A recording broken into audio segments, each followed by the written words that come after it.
आज का हमारा टॉपिक राजस्थान के इतिहास के ऊपर है। और राजस्थान के इतिहास पे जैसा कि आपने बुक्स वगैरह में भी पढ़ा होगा कि राजस्थान के इतिहास में अनेक वंशों का शासन देखने को मिलता है।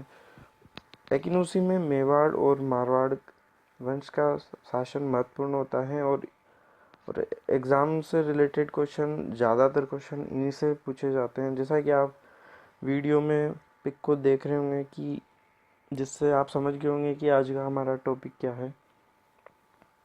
तो आज का हमारा टॉपिक है महाराणा प्रताप। और इस टॉपिक्स में, इस वीडियो से मैं आज आपको महाराणा प्रताप से रिलेटेड जो सभी जानकारी है जन्म से लेकर मृत्यु तक की, वो आज हम डिस्कस करेंगे। और टॉपिक शुरू करने से पहले मैं आपको बता देना चाहता हूँ कि अगर आपने अभी तक मेरा चैनल सब्सक्राइब नहीं किया है तो मेरे चैनल को सब्सक्राइब कीजिए, ताकि आपको मेरे द्वारा जो भी नए वीडियो अपलोड किए जाएंगे उनकी जानकारी आपको मिल सके। तो आइए आज का टॉपिक स्टार्ट करते हैं। तो सबसे पहले महाराणा प्रताप का जन्म कहाँ हुआ था। तो महाराणा प्रताप का जन्म 9 मई 1540 को कुंभलगढ़ में हुआ था। और जन्म स्थान की बात करते हैं तो जन्म स्थान कुंभलगढ़ के कटारगढ़ के बादल महल में हुआ था। महाराणा पिताजी का नाम उदय सिंह था। प्रताप की माता का नाम जयवंता बाई था, जो कि अखीराज सोनग्रा की पुत्री थी। प्रताप की पत्नी का नाम अजबदे पंवार था। और अजबदे पंवार से ही अमर सिंह का जन्म होता है।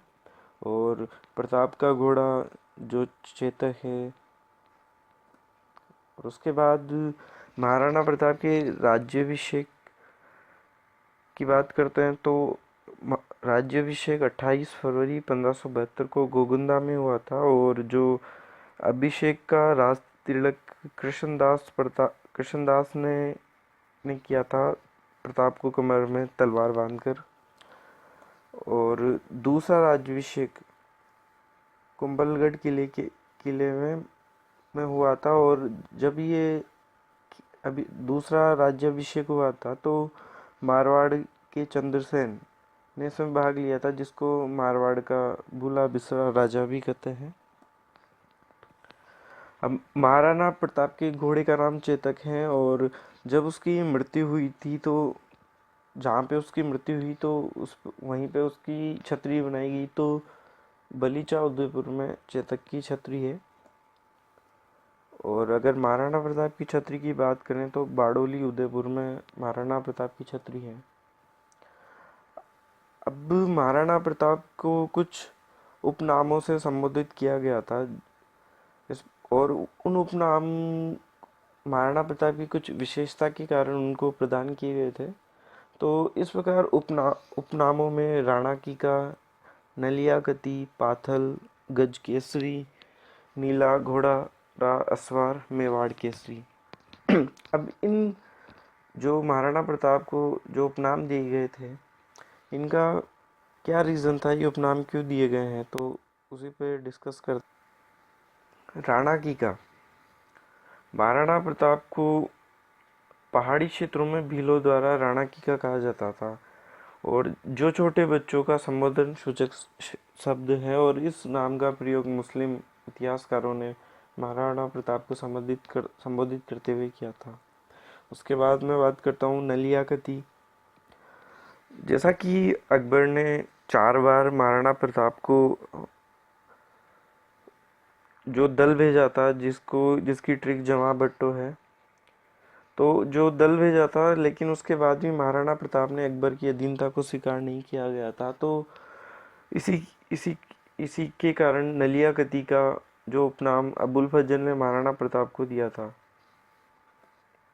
गज केसरी, महाराणा प्रताप को गज केसरी के नाम से कर्नल जेम्स टोड ने संबोधित किया है, जो राजस्थान के इतिहास के पिता के रूप में जाने जाते हैं। और पाथल, राजस्थानी साहित्य में राणा प्रताप को पाथल और बीकानेर के कवि पृथ्वीराज राठौर को पीतल कहा जाता था। यहाँ पर पातल का अर्थ है सूर्य। और जो इसका महाराणा प्रताप को एक और उपनाम से जाना जाता था, नीला घोड़ा राजसवार। शक्ति द्वारा प्रताप को बचाने के लिए अपना नीला घोड़ा दिया और प्रताप को बचाया, इस कारण प्रताप को नीला घोड़ा राजसवार कहा। और मैं जैसा कि मैंने इसके बारे में बोला, शक्ति द्वारा प्रताप को बचाने के लिए, तो शक्ति महाराणा प्रताप का भाई था, और उसने जब प्रताप के प्राण संकट में थे तो तब उनके भाई ने उनकी रक्षा की, तो इस प्रकार उनको नीला घोड़ा राजसवार के उपनाम से जाना जाता है। अब इसके बाद मैं बात करता हूँ कि महाराणा प्रताप के द्वारा कौन कौन से युद्ध लड़े गए। तो जैसा कि आप वीडियो में देख रहे हैं कि महत्वपूर्ण जो युद्ध हैं वो 3 युद्ध हैं। हल्दी घाटी का युद्ध जो कि 1576 में राजसमंद में हुआ था, और कुंभलगढ़ का युद्ध 1578 में हुआ था, और दीवेर का युद्ध 1582 में हुआ था। जैसा कि हल्दी घाटी के युद्ध को मेवाड़ की थर्मोपोली कहा जाता है, जो कि कर्नल जेम्स टोड ने कहा था, और दीवेर के युद्ध को मेवाड़ का मैराथन कहा जाता है। तो ये दोनों नाम कर्नल जेम्स टोड ने दिए थे, तो इनसे रिलेटेड एग्जाम में क्वेश्चन पूछे जाते हैं। अब इन युद्धों के बारे में जो महत्वपूर्ण तथ्य हैं उनको डिस्कस करते हैं। हल्दी घाटी का युद्ध, जैसा कि हल्दी घाटी के युद्ध को अलग अलग इतिहासकारों ने अलग अलग नाम से पुकारा है। तो सबसे पहले मैं बात करता हूँ, हल्दी घाटी के युद्ध को राजसमंद का युद्ध भी कहा जाता है, क्योंकि ये जो हल्दी घाटी एक स्थल है जो कि राजसमंद में है, तो इसलिए हल्दी घाटी के युद्ध को राजसमंद का युद्ध कहा जाता है। अबुल फजल ने इसको खमनोर का युद्ध कहा है, और राजस्थान के इतिहास के पिता कर्नल जेम्स टोड ने इसे मेवाड़ की थर्मोपोली और इस युद्ध के प्रत्येक नगर के लड़कों को लियोनिडोस कहा है।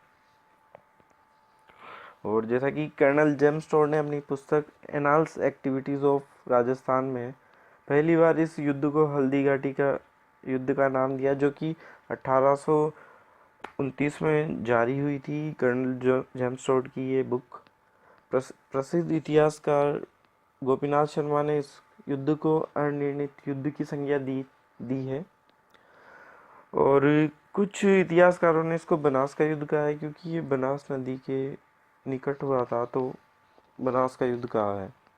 तो इस प्रकार इन इतिहासकारों के नाम के साथ एग्जाम में क्वेश्चन पूछे जाते हैं कि अबुल फजल ने हल्दी घाटी के युद्ध को किस नाम से संबोधित किया, कर्नल जेम्स टोड ने किस नाम से बताया। तो इस प्रकार इससे रिलेटेड भी एग्जाम में क्वेश्चन पूछे जाते हैं।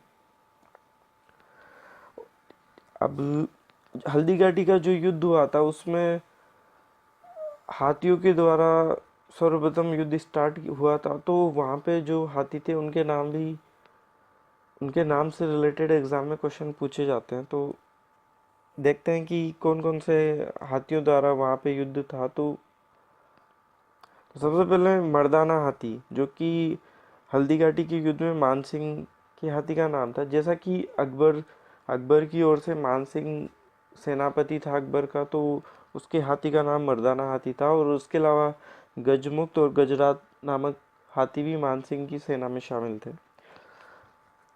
इसके बाद हवाई हाथी, हल्दी घाटी के युद्ध में अकबर के हाथी का नाम था हवाई हाथी।